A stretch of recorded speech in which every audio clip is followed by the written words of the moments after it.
Тренды современного образования, такие как Trends of the modern education, like lifelong learning, new models of learning, struggle for talents, pragmatization, and standardization of education bring us to the new educational paradigm. And the center of this will become the new professions within the logic of sustainable development of economy.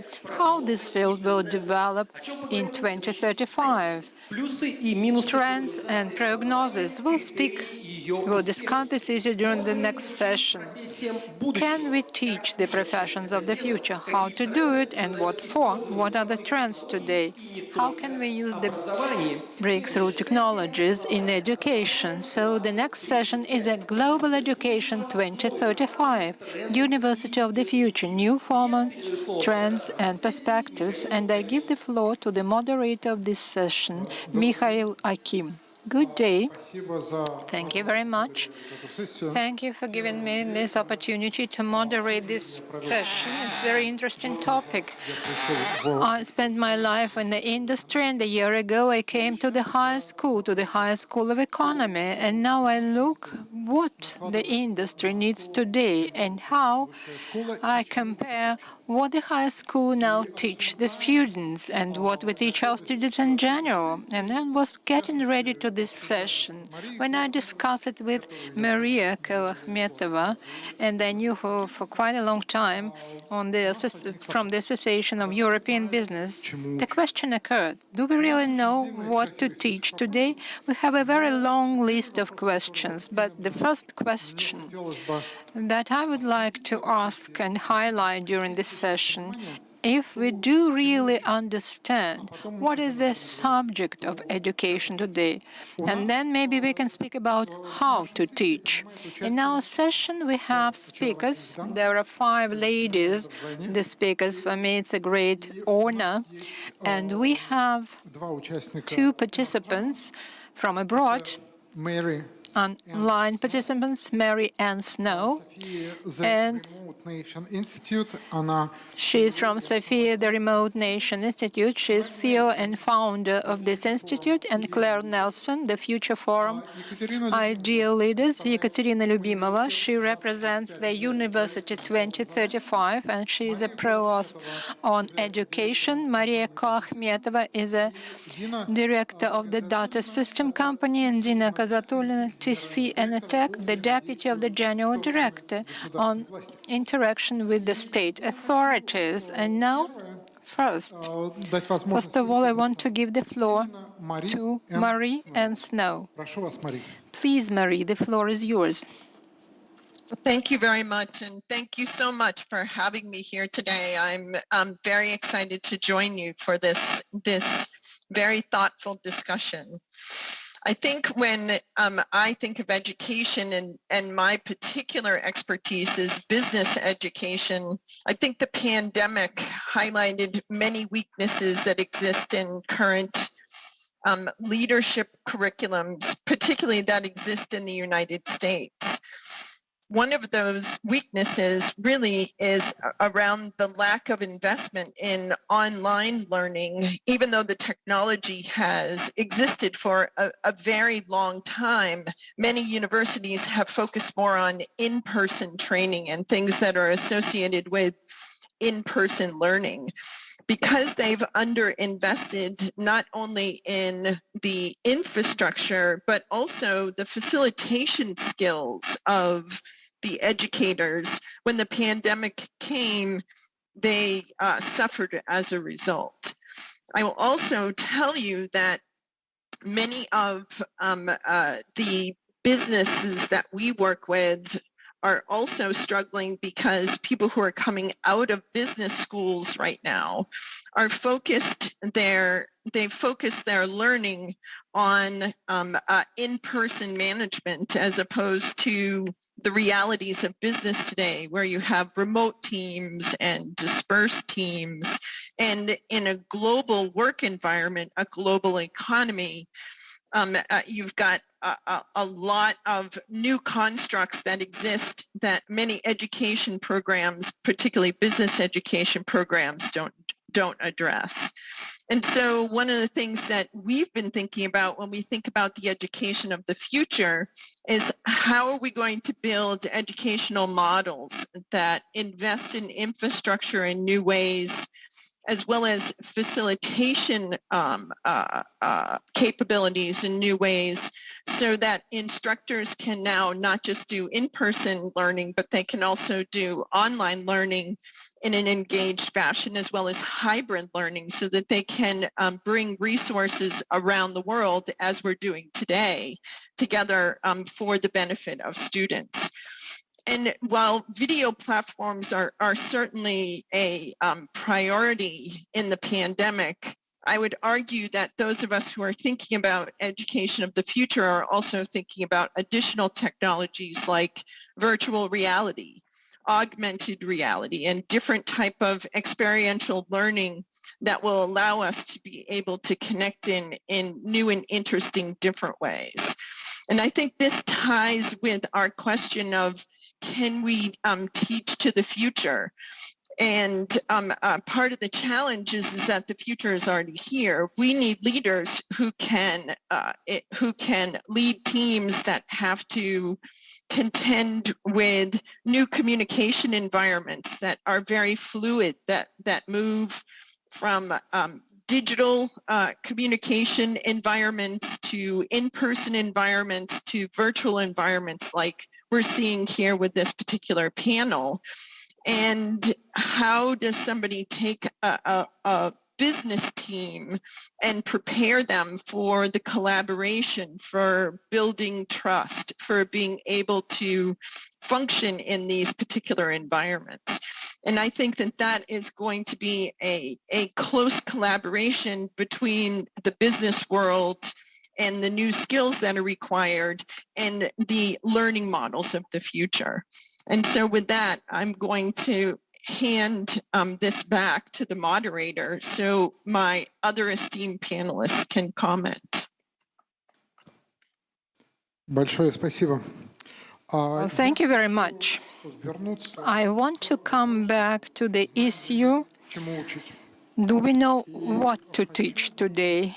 And Возбудить некоторую дискуссию. maybe to start a kind of discussion in terms. 2 часа назад я 2 hours ago, there was a session and I moderated, and it was called ESG competencies.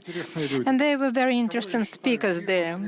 Those who I think may be called visionaries in different fields. There was Knyginin person. He is one of the most interesting person and very interesting analysts. And I didn't get the impression as a result that we were able to formulate the competences, what competences we'll need to introduce the ESG principles, which we discuss widely, and people do not understand what does it mean, these ESG principles or principles of sustainable development. Everyone speaks about its own things. A year ago, when I, from industry, where I spent the whole my life, joined the high school, what I saw, I realized immediately how we form the curriculum. It has nothing to do with what really the industry needs. First, because there is no direct access. Several years ago, using the consultative committee on the international investments and the chairman, I was the chairman there, we performed the survey, university surveys, and we also performed the survey covering different companies. What are their expectations? What are their needs? And then we saw a big mismatch. When now I look at this, I understand that people who work at the universities, they don't understand much what industry really needs. And the industry don't know what it needs. Why? Because the university doesn't have any access to the industry. Normally, it is due to the HR. And what HR knows about technologies. And I want focus particularly on this, on the knowledge of the technologies. Business education without technologies, it's useless. I started to work on MBA, my MBA when I was 35 years old. For 10 years, I worked in industry already on different positions, and it doesn't make sense at that time. You have to combine this knowledge and practice. But what technologies we're going to have tomorrow? Do we know it? So next floor, I want to give to Maria Koachmetova. And why? Because Dassault system, it's a very, great company in the field of digital twins. They are developers and they implement digital twins. We can develop digital twins of different things. And can we develop the digital twin of a specialist? A human being cannot do it. A human being is limited in his knowledge. He cannot approximate what knowledge will be needed in 20, 30 years. And this company, Dassault System, artificial intelligence, maybe you can do it easier and faster to analyze and to give an image of the ideal graduate in 20, 30 years. Of course, there may be some tolerances, but in any way, it can be a kind of approximation. Can technologies do it today? Maria, the floor is yours. Thank you, Mikhail. Very interesting discussion, and I want to share my vision, my own vision, and also I want to translate the vision of our company. So how we view as a company the world today, we see there is a time of renaissance, industrial renaissance. And if we remember the previous renaissance, what kind of renaissance was this? It was a universal person. On the one hand, this person had a very wide range of, knowledge. On the other hand, he was very strong within the competencies in his area of responsibility. At the same time, he understood very well how the neighboring areas work. For instance, Michelangelo, who was a fantastic artist, sculptor, he spent a lot of time in the operation room, anatomical theater. If to speak about engineer of the future, then this engineer of the future have to work on this overlapping of the knowledge. He can, what Maria said, he has to understand well how he has to interact and to work within a team. If he works in additive technologies for aviation, for example, then he has to know the aviation industry and also understand well the augmented technologies, additive technologies, to develop the digital twin of a person, of a human being. We work on the digital twins of the human beings, as a biological creature. And on the other hand, we also have a wish to make a kind of life cycle of a student, and at the same time to analyze the whole way of a student, starting from the upper school, the high, and then to analyze maybe his future profession, and to analyze what he or she is supposed to overcome or to go through in their university curriculum, what basic competences must be developed, what type of communication skills they must have, what specific knowledge they should obtain, maybe some certification. And for this, we have to view it as a product, this student. In the long run, we view it as a product, this idea of creating a student from the beginning up to the end, what we want to have in the very end of this cycle. And due to this digital twin of the life cycle of the student, we can see in what year, what courses must be covered in order to obtain this or that knowledge and skills. Of course, it's not an easy task, not a trivial one, but we may look where we can start with these courses or training or education. In our company, for instance, we already accumulated some kind of industrial experience. experience. What does it mean? For example, how the best aircrafts were developed, or the best car, or the latest vaccines against COVID, how they were developed.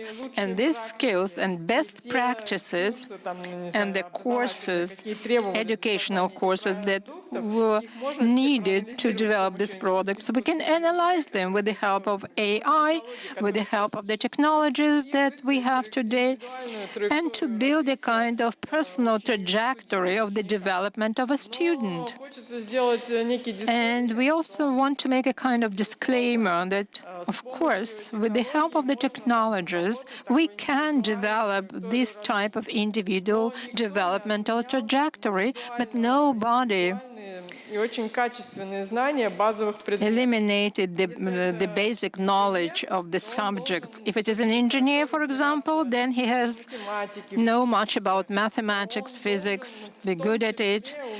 Also, he or she, they must be able to draw by hand, not only with the help of computer, in order to understand what stands behind technologies. Because what we face today, that many students, even when they're involved in programming, in software development, they can know what to do with the algorithms. They can put them together. But if something goes wrong, they don't understand where the mistake is. They cannot find the fundamental problem. And one of the challenges that we see today, that to make, on the one hand, that we are able to apply new technologies, develop new competences, but we must not forget about the fundamental basics. Okay. Yeah, very interesting. Very interesting idea. Maybe there is a hope. At least I think there is a hope. Thank you very much.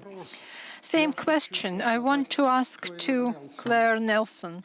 Claire, maybe you will answer this question. How do you think we can develop this set of competences? What competences? Thank you so much. First of all, what competencies? We're talking about the future we want, and education must always be focused on what it is we're trying to create as a society. First of all, 2035, let us assume we're going to be definitely more globally aware that we live in a planetary society. We'll be living in a planetary society with off-planet people, as well as the space race will have been advanced by then. We would have be more or less be still hurtling towards the point of no return if we have not yet stopped it in terms of our disasters. We're talking about climate disaster, resource disaster, all the other things which threaten our ability to flourish as a species. So when I look at the issue of education 2035, I look at my 7-question framework, which is the why, what, who, where, which, when, and how. And in order for us to be creating an education, a university education system that creates the different types of humans that will be occupying spaces of leadership, spaces of technical participation, spaces of political and technology leadership, business leadership, I like to think of what I call the safe factors that they must all be educated towards. One, all students must be sustainability literate, right? 2, all students must be AI literate. They must understand the technology because AI is going to drive almost every part of our system and environment in which we live. 3, all students must be futures literate, especially those who are in the leadership class. They must understand that we're constantly co-creating the future, which is emerging. And that mindset will help us to make better decisions about whatever it is, policy, project, program, process that you are designing. And finally, the substrate is that we must somehow, despite the fact that we are going to be, a more virtual hybrid society, we must somehow still ensure that we're educating people to be emotionally intelligent and literate. Because if it is that we are to move towards a more peaceable future, let's assume we do not want to see our further devolution into chaos that seems to be threatening us as a species right now, our education must be such that it is providing the planetary leadership consciousness on the substrate of emotional intelligence that all humans, certainly who have arrived at university education, should have acquired by 2035. Otherwise, quite frankly, I think we'll be toast. We really have to move to this rapidly. I think universities in particular who have not yet signed on to the Sustainable Development Goals should find a way to attach these goals to every discipline, whether you are in law or policy or engineering. I'm an engineer, so I'm trying to figure out how to teach sustainability literacy to global engineers as a global body of knowledge that all engineers should understand, some basic precepts. And so when you think about it, I would like to remind you of the four things. Think of it as the word safe in English. S, sustainability, A, AI, F, futures, and E, emotional intelligence. For a safe future, we want to ensure that we move in this direction. Спасибо большое. А я хочу вам, Claire, задать... Thank you very much, Claire. I would like to ask you one short question. You just said that there has to be sustainability literacy. 17 СУРов. There are 17 SDGs. Аспектов. They have different various aspects. Again, back to the session that I had today earlier. So the ESGs and SDGs, they are far-reaching and very ambitious. What do you mean by sustainable literacy? Can you go into details? In the context of the engineer, as you know, we unfortunately, because of the way humans' mind work, have had to sort of separate physics from chemistry, from biology, from business, from economics. But actually, it's all one. When you are able to educate students around sustainability literacy, especially engineers, you're basically asking them to think about problems, not just from the lens of their own particular discipline, but you're educating them to think about the thing as a system embedded in a complex system. And if we're able to do that across disciplines, and especially for engineers who are responsible, engineers, technology, and science people who are responsible for the build and the material environment, which is non-organic, right? Which is not nature. If we're able to convince or train those STEM technology leaders and functionaries to think this way and have a common language that they share, we're going to be better able to solve the problems that are encroaching on our thriving as a species. Спасибо большое. Мне было очень интересно, поскольку мне самому... Thank you a lot. It was very interesting because I myself have to teach on SDGs and ESG, sustainable development, so I have huge interest in this. Thank you for your comments. Я хотел бы... And now I would like to give the floor to Как вы подходите вот к этому? Adina, and what is your approach to this? You represent the new approach to education. What do you do in a different way? How do you make difference?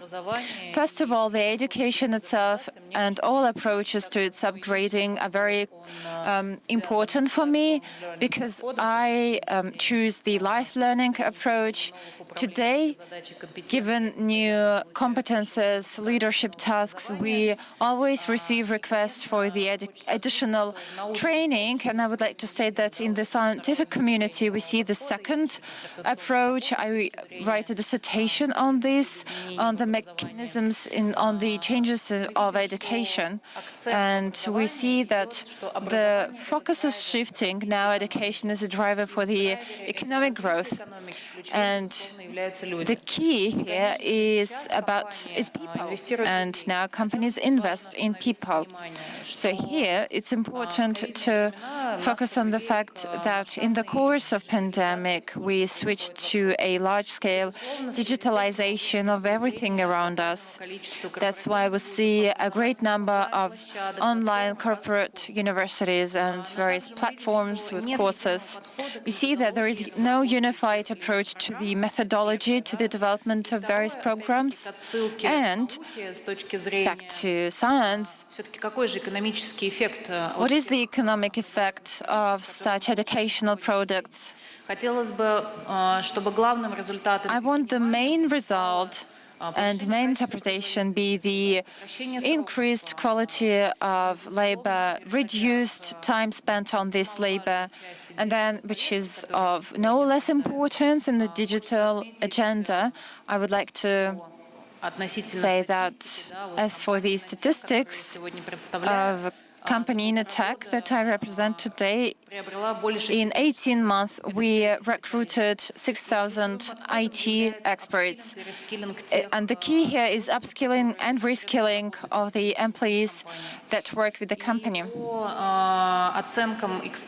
According to experts and analysts from across the globe, we see that it is the investment in people in the next year that would lead by 2030 to the growth of GDP by $6 trillion. We can talk a lot about the fact that we need a unified digital approach, that approach to education has to be personalized, that we need cross-communicational inter-university interaction to exchange best practices and experience. No doubt, we need to accentuate the lifelong learning, mental health. We should focus on adding this into educational programs. To conclude, we shouldn't forget about practicing IT experts and employees, but also pay attention to students, people who now receive specialized education. And of course, it's not enough to receive just one main education. We need some vocational programs too, some digital professions, and some digital literacy courses. One more organization that I represent, the Association of Young Governments, we also need some practical programs. For example, we provide internships in the federal executive bodies. One more thing that I want to add, according to statistics, about 70% of budgets of companies' budgets goes to establish cooperative universities, or it's spent on training or MBA programs or some leadership and management competences. So this is for managers. This is on soft skills, although it's important to make a huge shift on hard skills for managers too, such as digital transformation that is everywhere, omnipresent. And managers who received education many years ago, they should know how to read a dashboard, how to talk to IT experts, programmers, and so on. So these are the hard skills that are needed today. So everything that I heard from the colleagues on the topic of education can be discussed endlessly. I know that it resonates with the others. And if the trends that I've just mentioned would be carried through, then University 2035 would be even better than we discuss it now.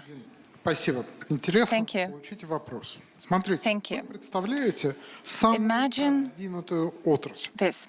You represent the most advanced Действительно лидирует. industry where Russia is leading. I am not from IT, but I understand this. Сколько цифровая, I want to give you credit because digitalization, everything насколько digital, Россия в этом продвинулась. То есть is во всем мире a field where Russia is leading.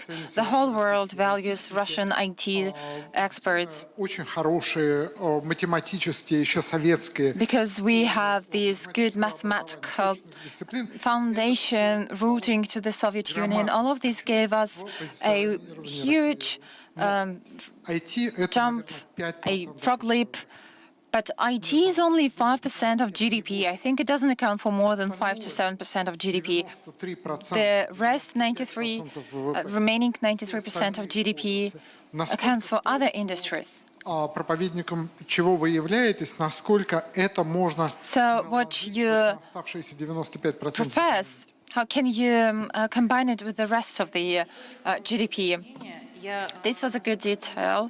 I'm convinced that not only in IT, but also in other industries, my approach is applicable. It's necessary, even more so, because the 5% of GDP generated by IT, they transform other areas of our life in which we exist, such as healthcare, education, sport, whatever.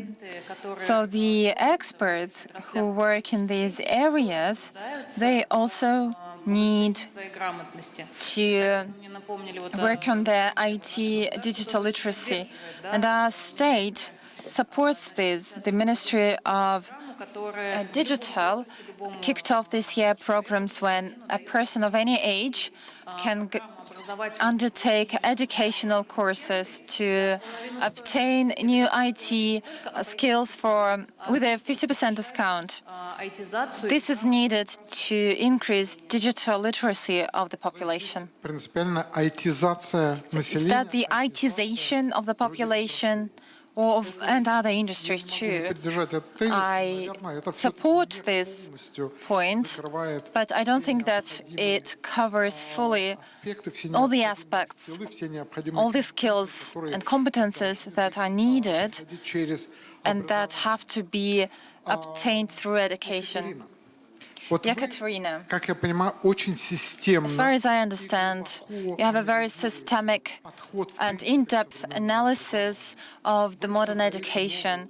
You establish a new educational concept. How do you see that? How do you reach out not to these 5%, but the remaining 95% too? Цифровая часть. Не только IT. Not only the digital part, not only ITization, but in general, Мы будем образовывать. how do we teach others? Thank you for the question. I believe that we need to go back to what you started with. Did we know what to teach people? My position is that no, we don't know what to teach, and that's our strong point. Because as soon as we start to understand what to teach them, когда понимаем, чему учить, все становится the rest достаточно просто, поскольку becomes simple. многие программы уже созданы. Many programs have already been established, such as Coursera and Knowledge and other online platforms. Уже все создано. It's been there already. Вся ценность наша So сейчас, она в том, we are valuable because we navigate его развитие people по тем ресурсам, которые уже есть. using the resources that we already have. YouTube has millions of such Из них нерелевантны. resources. Well, okay, 95% of them Взгляд на предмет там цифровой are not relevant and digital trash, but still, a person can go through self-development. трудность для человека. The most difficult thing is to navigate В том, что нужно through this and to understand what he personally needs and where to go. помогают эти That's модели работать where с данными, we когда use our идет анализ models or working with data when you need not expert or marketing analysis, as we all are used to, but the вакансий, которые analysis of the vacancies bank там ежедневная. to which we have direct access and a daily or weekly changes so that we can find out what new competences are needed. Можем знать, что требуется. One more point. We cannot Мы не можем знать, know what is going to be needed tomorrow, unlike yesterday or today. So here there's always certain element of uncertainty. понимаем, However, что, we understand that by trying to forecast and trying to use foresight methodology, we try to review the next 10 years to understand what kind of competences would be needed then by this time. So this ability to change the system, recommendation system, the systems that work with data, what every person needs here and now, this model is much stronger than the programming of trajectories for the next 5 years. Programming the 5-year trajectory is what the universities are doing now. They have a choice, it's either black or white.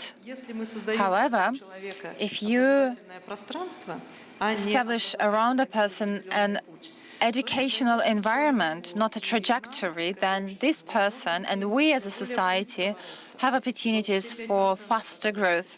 So the 5% we're talking about, it's not 5% anymore. To propagate any idea, you just need for this idea to be adopted by 5% of the society. There's a view of point like this. So among those 5%, of these 5%, we have enough people to spread the competences that the market needs. But market has self-regulating leverages. We only need to establish opportunities. Can I ask a provocative question? I'm not quite sure that the market knows and that the market is self-regulating. As for IT experts in Russia and Eastern Germany, why do we have such a wonderful mathematical school and we have best mathematicians across the globe? That's because the Soviet government, seeing that we are technologically lagging behind the US, we established our own mathematical school. Now that the Soviet Union dissolved, we still can use these foundations.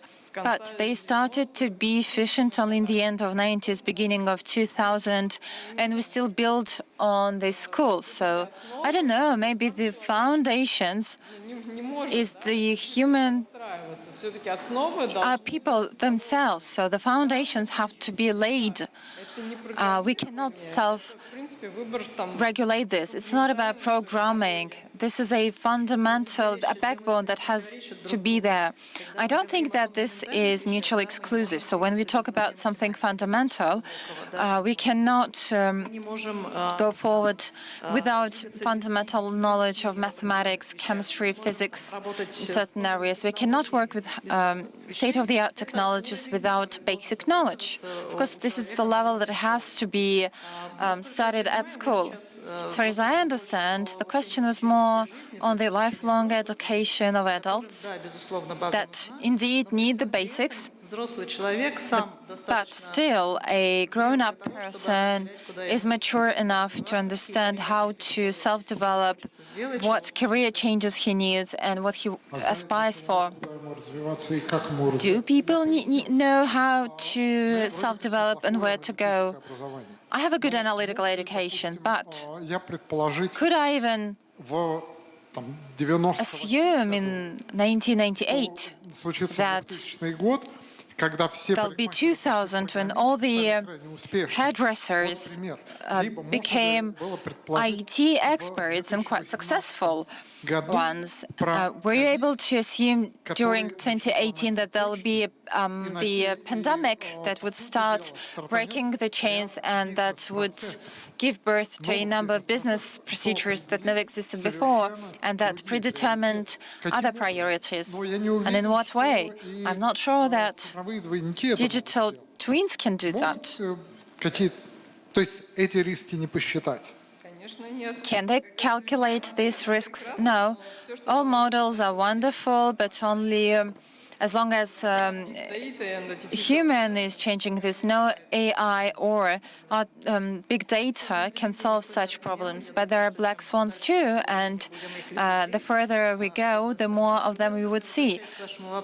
And back to your question, do people know where to go and how to develop? It's why we are free. It's why we can experiment. And the responsibility has to lie with this person. Let's say I want a career change.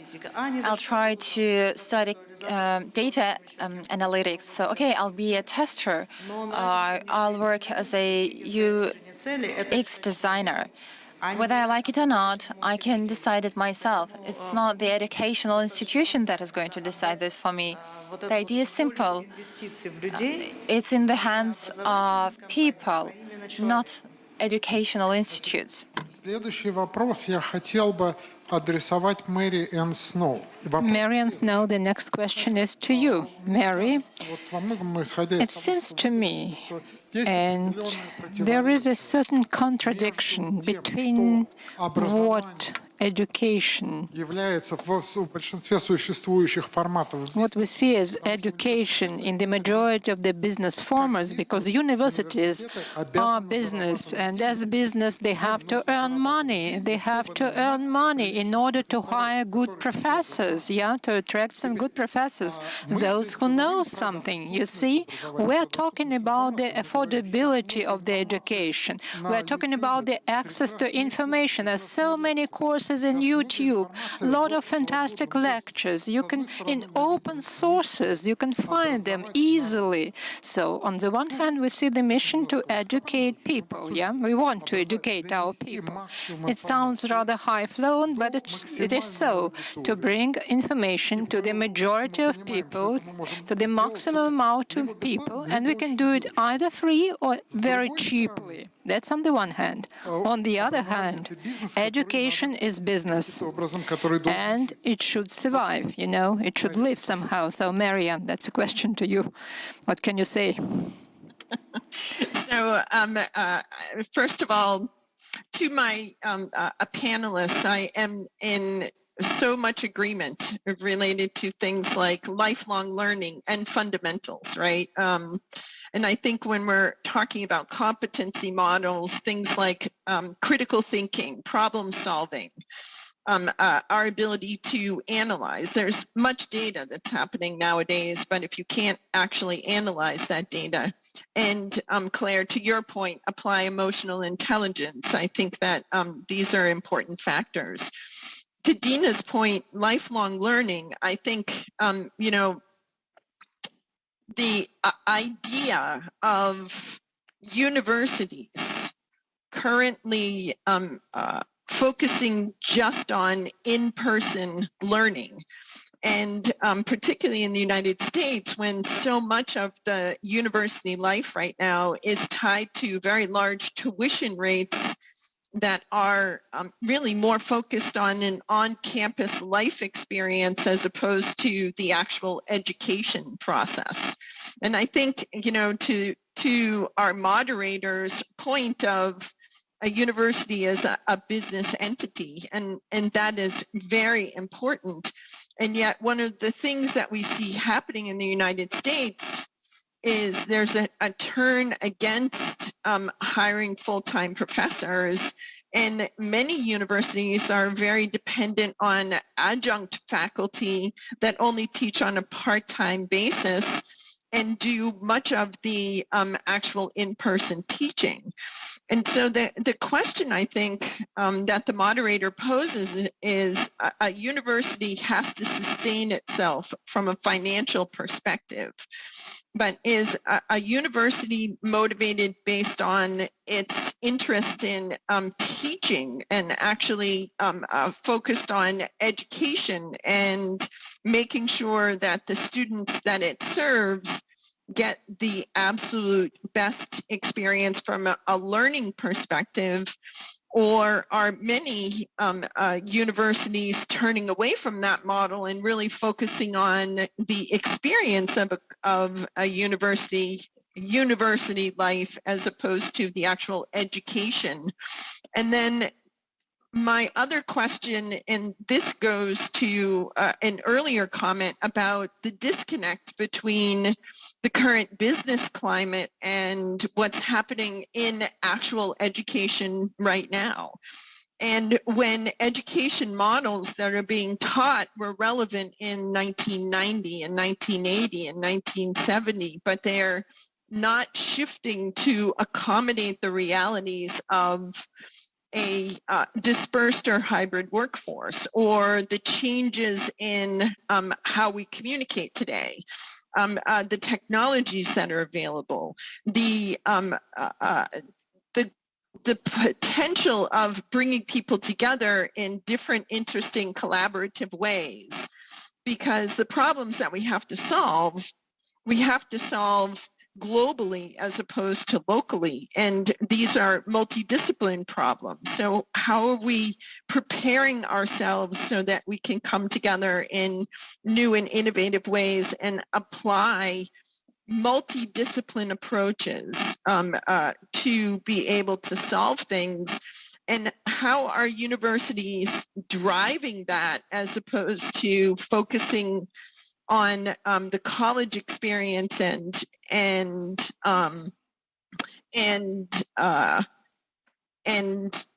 the finances as opposed to the learning pieces? Огромное спасибо. Очень интересно, смотрите. Yeah, it's really very interesting.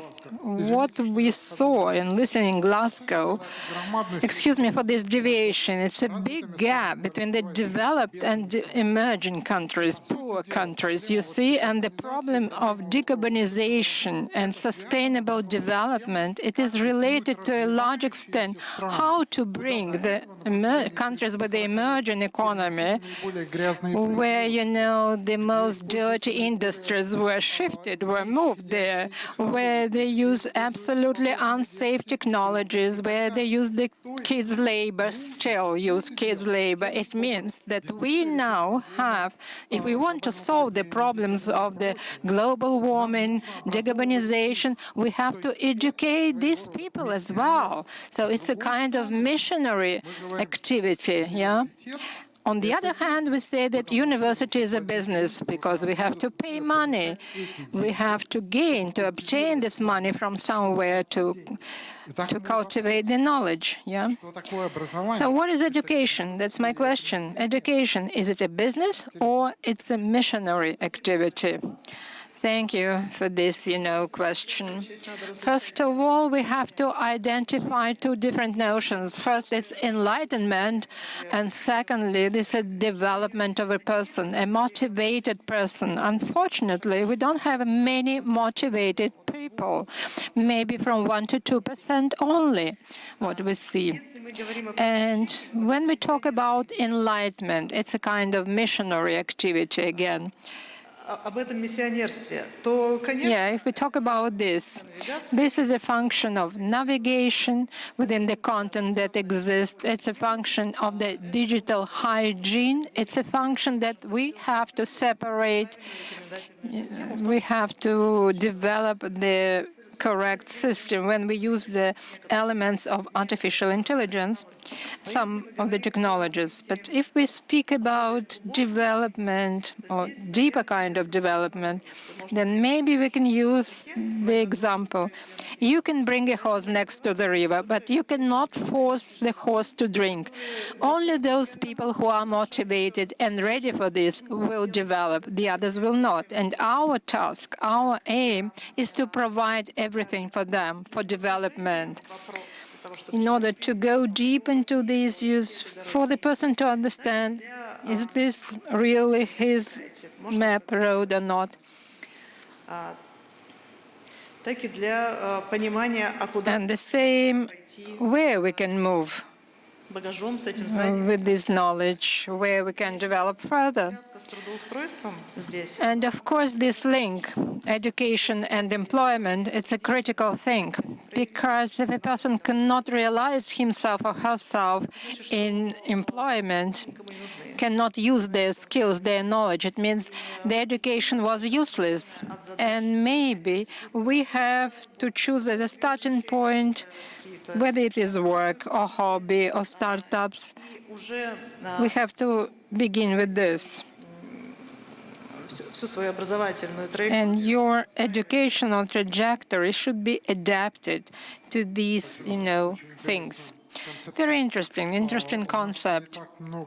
We still have some time. And here, in the name of the session, there was quite an interesting question about the image of the global university of the future. What strategic task the University 2035 can solve within this strategy? I want to enlarge somehow this concept. What is the image of the global university of the future? I would like it что somehow to reflect the thing that, rich countries, everything is okay there in rich countries, but the cost of education, for example, in American university, $50,000 per year. мы говорим не про It's- хороших, We are talking about, в good принципе, universities. мы можем But in general, that's Я же that the брат cost of it. Marianne, am I correct when I'm giving these figures? Somewhere it may be still more expensive. This is absolutely unpayable for those who live in the countries with emerging economies. A person from the African country maybe within the course of his life would not earn such money like $50,000. So here we're talking about big gap between the opportunities we have. образ глобального. So again, I want to repeat it. This is the image of the global university of the future. What do you think about it? Can you somehow make it more exact? When you're talking about the university, is it a kind of general image of education, or are we talking about the educational establishment? What do you mean by this? Good question. I think mechanism Образование. of education. That's what I'm talking about. Or maybe it's not an educational establishment. Maybe it's something different. Maybe we were spending a year and a half at home. For a year and a half, I'm teaching online, and I really like it. I'm fond of this. Of course, there are some drawbacks, but in general, I may say it's a good idea, and maybe we don't need really buildings and walls. No, we don't need them anymore. Yeah. Какой механизм? Then what kind of mechanism we may use for this? We may call it the image of the global university, strategic tasks of the future. Университет заменит Maybe we can change this word university. We can use instead of university the words mechanism of education. Okay, let's think about this thing. What is the goal of this mechanism, of this organization? Can I presuppose this is the development of a person? Because the classical university, non-classical university, students enter this, join them to know, to find something new, to obtain new knowledge, and of course, in the long run, to find an employment. If we're talking about university as a global system, then it's an ecosystem. And in this ecosystem, we must include everything that make people to develop. I would like to give an example. In the Northwestern Federal University, they have the project University 360, and there they have this idea. I don't want to promote them actually, but what they have as a concept, they say that a person develops not only within the university, not only when the person is at the desk, sitting at the desk, and everything that is beneficial when they watch YouTube, or his activity in the office, his mentorship, maybe not official mentorship, or when he seeks advice from his more mature colleagues. This is all the task of the university, and there was maybe a challenge for the classical university. And how it can be formalized? How can we formalize informal experience without going into, trying to measure the competences, to formalize everything, and to give the scores in the very end? Because, the scores, the marks, do not reflect the real situation. Some people, they know how to do something, or they don't know how to do something. They may be happy or unhappy. It's in general. So if university as a community, as ecosystem of the future will bring a person to his own or her own development, to his understanding of happiness, then we'll achieve the goal. And one more thing, classical universities can actively participate in this process, just changing together at the same time as people change, trying to teach not individuals, but to teach teams, then from educating teams to pass to the startups, then to involve mentors, tutors, supervisors, those who help a person to move forward. Either it's an individual or a team, doesn't matter. And now see a trend that the employers, they appreciate very much the team skills, those who can solve the certain tasks, not an individual who come with a fantastic resume and say, I'm really very good, I'm a graduate of this or that university. So more and more we as a society, as a community, we change our values in the educational field. When diploma is not really a value, but education is valuable, when your ability to solve different tasks individually and in team, that's valued more than your high scores, during the exams. And for classical universities to shift, to move to this image of the future, they have to make a lot of efforts. First of all, they have to change their attitude, they have to change their models of education and their financial models. Thank you very much. Буквально несколько минуточек. Я хотел бы в режиме блица, чтобы каждый Let's be brief. I want each speaker to speak out in 1 minute. воспринимает. How do you perceive the image of an ideal university, a global university of the future? Прошу обратить вас внимание, что сегодня, мы находимся в зале, и у нас как онлайн-трансляция. Draw attention to the fact that we have not only in-person audience, but also online format, and this blend, the hybrid format, is the first thing that we need in our University 2030: digitalization, personalization, intercultural, inter-exchange, educational cases. This is something that we are going to have in the nearest future. I'll add on top of that about technical universities. As for them, there it's important to be project-oriented. Students, together with their professors, should solve specific industrial cases, and together with the industrial clients and technological visionaries. Claire, what do you think is the ideal university of the future?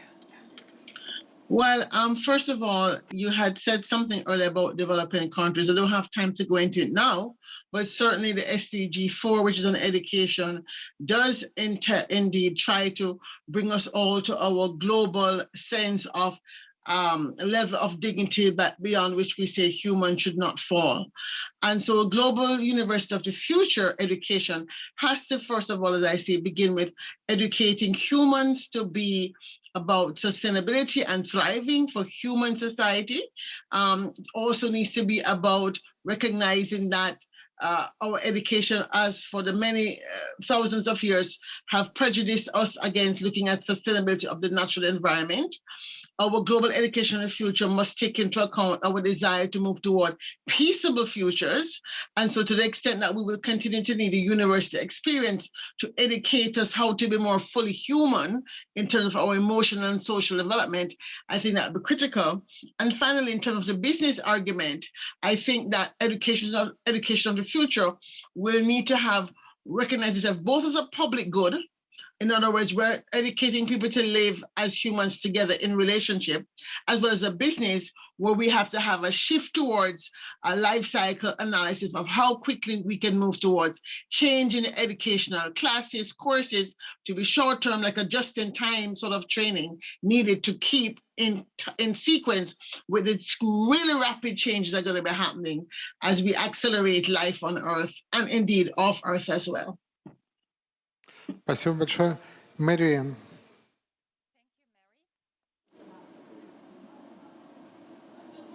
Микрофон. You're muted, Miriam. You're muted. I have deep agreement with my panelists, my fellow panelists. I think that the model going forward will have to be hybrid, but I think we have to recognize that we're dealing with humans. And I also think that we have to move away from an older construct that's so disconnected from business as it exists today, and how do we make sure that we're setting people up so that they can also evaluate, think critically, and problem solve given the amount of data and change they're going to have to manage in the future. Спасибо огромное. Наше время подходит к концу. Спасибо. Thank you very much. Our time is almost over. I really enjoyed discussions in this panel. So several takeaways I want to recap.